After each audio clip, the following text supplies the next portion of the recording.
السلام علیکم، میں ہوں حاضر اور آپ دیکھ رہے ہیں میرا چینل۔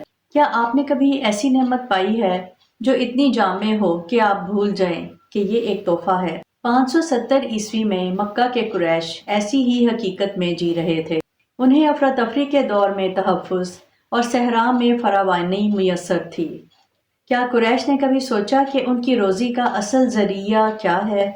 یہ حقیقت اسلامی تاریخ کے عظیم معجزے فیل کے لشکر کی تباہی کے بعد، صرف ایک ہی سال کے بعد، اس کے چشمدید گواہوں کی اولاد بھول چکی تھی۔ وہ ایک خوشحال مکہ میں پلے بڑھے تھے۔ ان کے قافلے پورے عرب میں محفوظ سفر کرتے تھے، مگر وہ ایک بات بھول گئے تھے کہ یہ نعمتیں اللہ کا تحفہ ہیں۔ وہ اپنے گھر میں محفوظ کیوں ہیں؟ اس سوال کا جواب ہی سورہ قریش کا پیغام ہے۔ محض 4 آیات میں یہ سورہ ہمارے سوچ کے دروازے کھولتی ہے۔ لی الافی قریش الافہم رحلۃ الشتاء والصیف۔ تو کہانی شروع ہوتی ہے عام الفیل یعنی ہاتھی والا سال سے۔ سن تقریباً 570 مکہ کی وادی میں ایک خاموشی چھائی ہوئی ہے جسے صرف ایک جنگلی ہاتھی کی دور سے آتی ہوئی پریشان کن آواز توڑ رہی ہے۔ افق پر یمن کی زبردست حکمران ابرہہ اشرم کی قیادت میں ہزاروں کی فوج آگے بڑھ رہی ہے، جس کا ایک ہی مقصد ہے: کعبہ کو تباہ کرنا۔ قریش جو مقدس حرم کے محافظ ہیں، اس فوجی طاقت کے سامنے بے بس ہیں۔ وہ پہاڑیوں پر پیچھے ہٹ جاتے ہیں۔ ان کے دل ایسے گہرے خوف میں گھرے ہوئے ہیں جیسا انہوں نے پہلے کبھی محسوس نہیں کیا تھا۔ یہ محض ایک عمارت پر حملہ نہیں تھا، یہ ان کی پہچان، ان کی وراثت اور ان کے وجود پر حملہ تھا۔ پھر وہ ناممکن واقعہ پیش آیا۔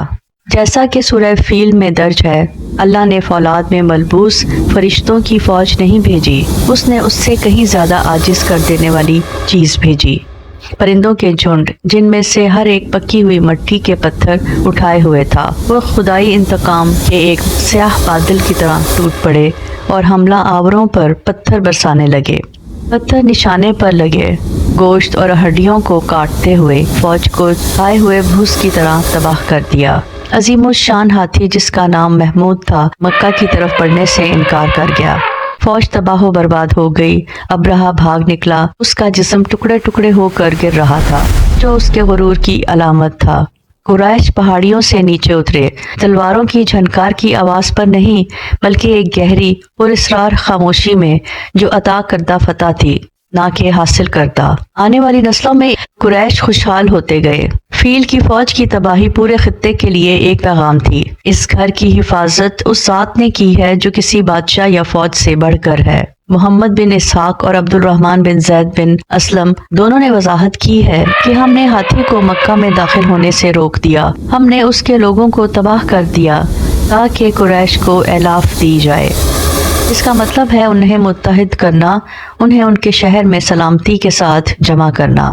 یہ بھی کہا گیا ہے کہ اس اعلاف کا مفہوم وہ تجارتی فوائد ہیں جو وہ اپنے سفر کے دوران جمع کرتے تھے، یعنی سردیوں میں یمن کا سفر اور گرمیوں میں شام کا سفر، تجارت اور دیگر ذرائع سے اپنے شہر سلامتی کے ساتھ واپس آتے تھے، کیونکہ لوگ ان کا احترام کرتے تھے، کیونکہ وہ اللہ کے حرم کے باشندے تھے۔ اس لیے جو بھی انہیں جانتا تھا وہ ان کی عزت کرتا تھا، یہاں تک کہ جو لوگ ان کے پاس آتے تھے، ان کے ساتھ سفر کرتے تھے، وہ ان کی وجہ سے محفوظ رہتے تھے۔ یہ ان کا حال تھا ان کے سفر اور کوچ کے دوران، خواہ سردی کا موسم ہو یا گرمی کا۔ قریش کے مانوس قافلوں کے لیے سردی اور گرمی کے سفر اعلاف کے لیے۔ بسم اللہ الرحمن الرحیم۔ لی الافی قریش الافہم رحلۃ الشتاء والصیف فلیعبدوا رب ھذا البیت الذی اطعمہم من جوع وآمنہم من خوف۔